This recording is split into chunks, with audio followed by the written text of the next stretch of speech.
मटियाला में बीजेपी नेता सुरेंद्र मटियाला की हत्या का मामला सामने आया। नंदू गैंग का नेटवर्क तोड़ने में अब दिल्ली पुलिस लगातार जुटी हुई है और गैंगस्टर नंदू के ठिकानों पर दिल्ली पुलिस की छापेमारी जारी है।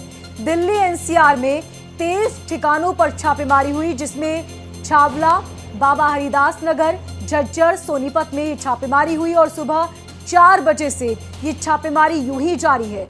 इस छापेमारी में 20 लाख रुपए नगद और कई हथियार भी बरामद हुए। दिल्ली पुलिस ने कुछ लोगों को हिरासत में भी लिया, जिनसे अब पूछताछ होगी। सुरेंद्र मटियाला की हत्या के मामले में कपिल सांगवान और नंदू गैंग का नाम सामने आया। तो नंदू गैंग का नेटवर्क तोड़ने में जुटी हुई है दिल्ली पुलिस। आपको बता दें कि दिल्ली पुलिस ने उसके कई ठिकानों पर छापेमारी की। दिल्ली एनसीआर में 23 ठिकानों पर यह छापेमारी हुई। तस्वीरें आपकी टीवी स्क्रीन पर। बड़ी संख्या में पुलिस वहां पहुंची, छापेमारी की और इस छापेमारी में नकदी समेत कई हथियार मिले। दिल्ली एनसीआर के 23 ठिकानों पर भी छापेमारी हुई। आपको बता दें कि सुरेंद्र मटियाला की हत्या में सामने आया था कपिल सांगवान और नंदू गैंग का नाम, और इसी वजह से नंदू गैंग के ठिकानों पर पुलिस की दबिश। ये तस्वीरें आप देख रहे हैं, जहां 23 ठिकानों पर छापेमारी हुई, नकदी समेत हथियार भी पुलिस ने बरामद किए। और ज्यादा जानकारी के लिए हमारे संवाददाता अंकित मिश्रा न्यूज रूम से मेरे साथ जुड़ चुके हैं। अंकित, सबसे पहले तो यही समझना चाहेंगे कि जब छापेमारी यहां पर हुई तो वो क्या चीजें हैं जो पुलिस ने बरामद की, और साथ ही अब आगे पुलिस का क्या कुछ एक्शन, कितने लोगों को अब तक गिरफ्तार किया गया?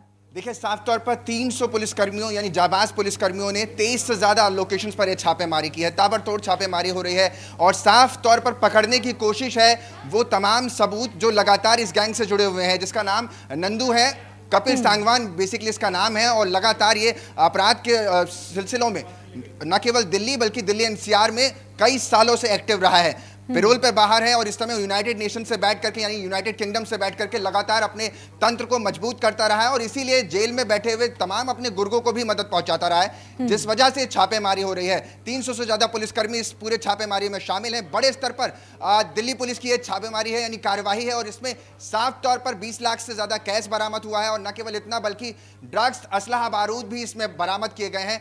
23 लोकेशन पर लगातार अभी भी छापेमारी जारी है। अब तक जो मिली जानकारी वहां से निकल कर आ रही है वो 20 लाख रुपए के बरामद यानी कैश बरामद हुआ है।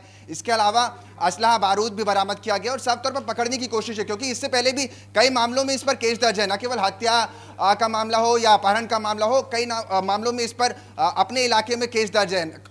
और सोचने वाली बात यह है कि ये पहला मामला ऐसा नहीं है जो सामने आ रहा है। इससे पहले भी लगातार जेल में रहते हुए कैसे गैंग वॉर होती है वो भी तस्वीरें हम आपको लगातार अपने दर्शकों को दिखाते रहते हैं, लेकिन इन सब के बीच कैसे बाहर विदेश में बैठा व्यक्ति देश में ही जेलों में अपने तंत्र को मजबूती से इस्तेमाल करता है और न केवल इस्तेमाल बल्कि उसके बल पर उगाही भी करता है। इसका साफ उदाहरण आपको देखने को मिलता है और इसी को तोड़ने के लिए यानी इस पूरे नेक्सस को तोड़ने के लिए दिल्ली पुलिस की यह बड़ी कार्रवाई सामने आ रही है। मोनिका, बिल्कुल ठीक कहा अंकित आपने कि किस तरह जेल में बैठे हुए काम किया जाता है, पूरी गैंग बनाई जाती है, और ये कोई पहला मामला नहीं, इससे पहले भी कई ऐसे मामले सामने आए। जैसा कि अंकित आपने बताया कि गिरफ्तारी भी हुई है, अब आगे क्या उनसे पूछताछ की जाएगी, और जाहिर सी बात है कि 2 लोगों की गिरफ्तारी हुई, ऐसे में अब आगे पुलिस को उन गैंग तक पहुंचना आसान हो जाएगा।